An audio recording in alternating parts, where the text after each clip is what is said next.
Did you know that most people say that they pursue happiness in their life, but then they don't even know what happiness really is? There are many types of happinesses. I have been able to identify three. Happiness in the broader sense, felicity, and of course a small exception which is extremely interesting, which is simcha, which is the Hebrew form of happiness. Happiness in the broader sense is very dynamic. It is a constant breakage of rules and laws and circumstances in order to obtain a certain degree of harmony. Felicity is instead more calm. It's the opposite. It's the respect of a structure of rules and laws which result in a form of tranquil, placid well-being. Simcha, instead, is very interesting. It's the happiness and joy. It's a form of joy which is born from the service to God, from serving God in a way that is appreciated by God Himself. But let's start with felicity. The reason why I wish to start with felicity is that what most people actually pursue in their life in modern society is felicity.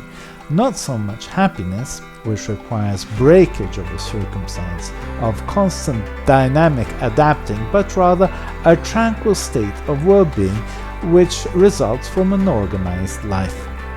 What is felicity?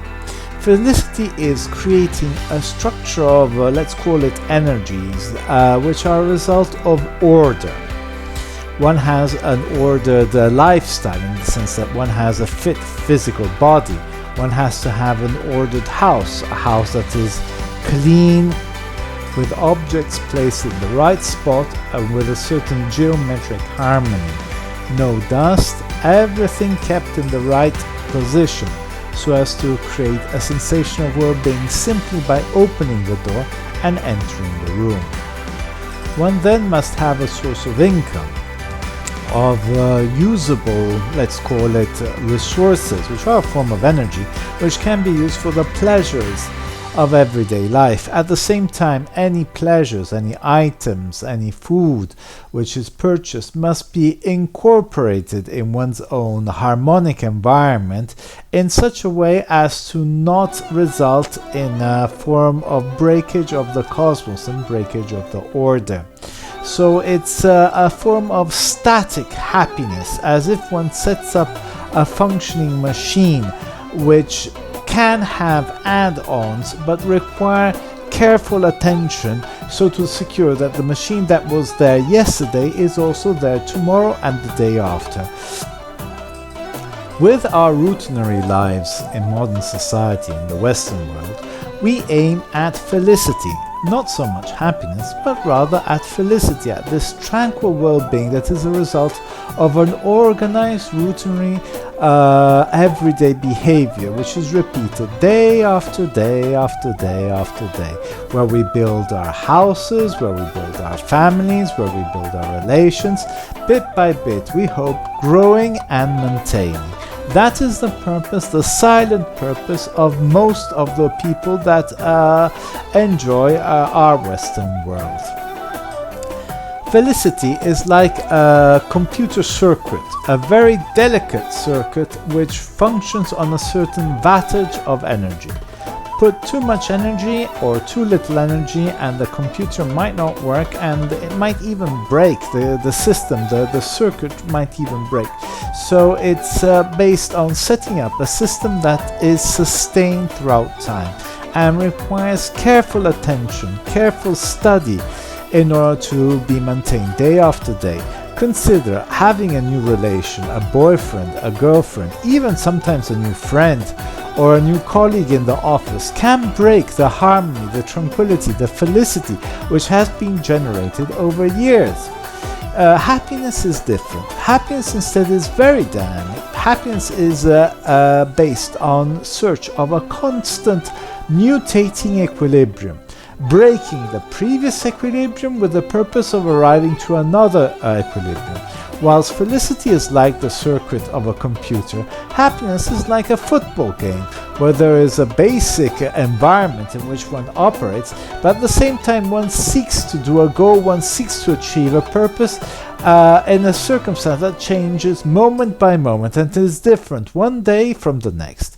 So whilst happiness is very dynamic, felicity is very static, and happiness, a moment of happiness, can destroy the felicity which has been built over years. For example, an affair can make a person happy, joyful, and ecstatic on a single day, but then what happens is that it might destroy the life that one has established with the wife, with the children, and sometimes have an impact also in the workplace, resulting in the loss of a job, which would all result in the loss of felicity.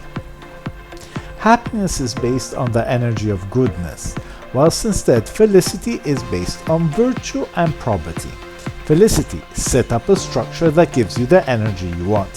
Happiness, constant explosions of energy that generate harmony, with ups and with downs, whilst felicity is a constant, maybe growth. With happiness, instead, we're talking about ups and downs, things that constantly change, things that constantly mutate. Happiness requires doing, achieving, and succeeding.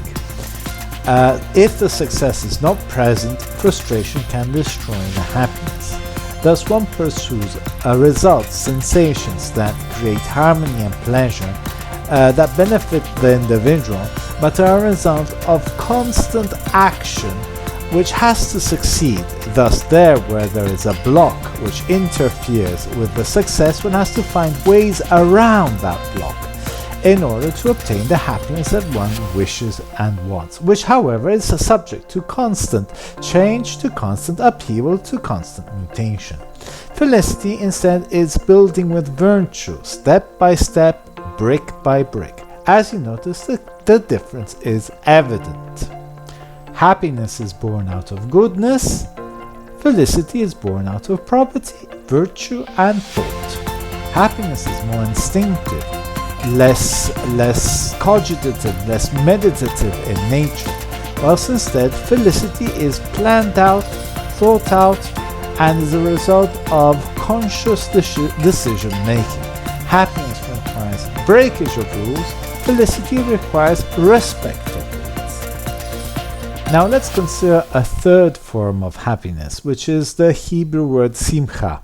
I don't pronounce it well, but the concept is very interesting because it is easy to apply, relatively easy to apply. It's based on the respect of the rules and laws of God, which is something similar to felicity, with the joy and happiness, which is a result of service towards God, which is a social relation with the community, which is working for the community, working for the temple, which is satisfying that which God wants, which is also in a certain sense also giving to other creatures like birds, like ants, as was prescribed in a certain sense in the book of Genesis, which is where man was supposed to be a gardener of the garden of God. Happiness is simcha is the happiness given to the gardener of the garden of God, the one that follows the ways of God.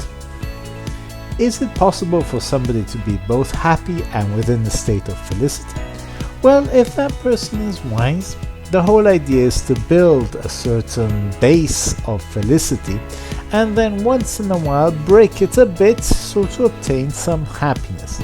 Because it's problematic because it requires a work of reconstruction. Felicity is based on a structure that grows, and happiness is quite often based on behavior which can break that structure. Thus, when you break the structure, then you have to rebuild it. Then you can break it to have some more happiness, for example, start a new venture, but then you have to build and secure that the venture has success. So there you go, one can, with wisdom, be both happy and within a state of felicity. That's all for today, folks. I hope you enjoyed the video, and don't forget to like and subscribe so to obtain more knowledge of a spiritual kind with regards also to the possibilities of eternal life. Goodbye to all. Bye bye.